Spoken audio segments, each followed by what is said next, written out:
Menace pour France Insoumise. Merci Madame la Présidente, chers collègues.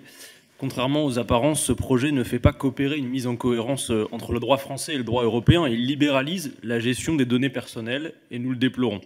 Il diminue le rôle de la Commission nationale informatique et liberté, garante des droits des citoyens. C'est une atteinte grave au respect de la vie privée.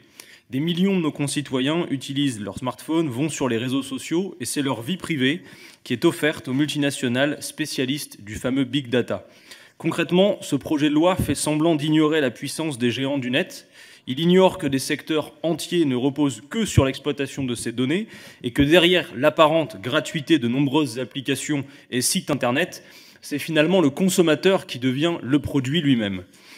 Le piratage des données de 57 millions d'utilisateurs du transporteur Uber en novembre dernier est alarmant. Ce projet de loi n'est clairement pas à la hauteur des enjeux.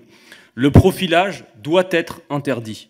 Il s'agit du traitement automatisé de données à caractère personnel visant à évaluer certains aspects personnels par l'analyse et la prédiction d'éléments concernant le rendement au travail, la situation économique, la santé, les préférences personnelles, les intérêts, la fiabilité, le comportement, la localisation ou même les déplacements. Concrètement, le profilage permet à Facebook d'afficher sur votre fil d'actualité des publicités cohérentes avec le reste de vos activités, votre profession, vos besoins de vacances ou même encore votre orientation sexuelle.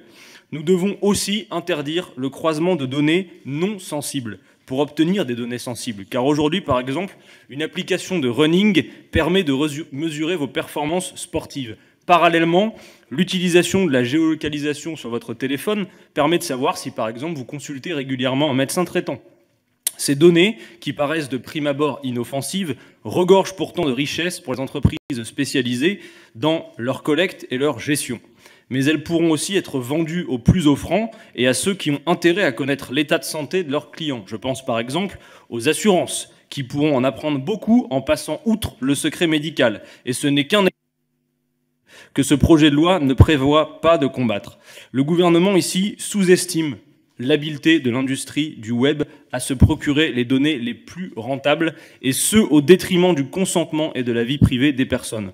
En donnant un cadre insuffisamment protecteur des individus et trop laxiste envers les entreprises, l'État se tirerait une balle dans le pied. Il accompagnerait l'extension infinie de la puissance des acteurs du web, dont une partie est déjà aussi documentée et forte que lui-même.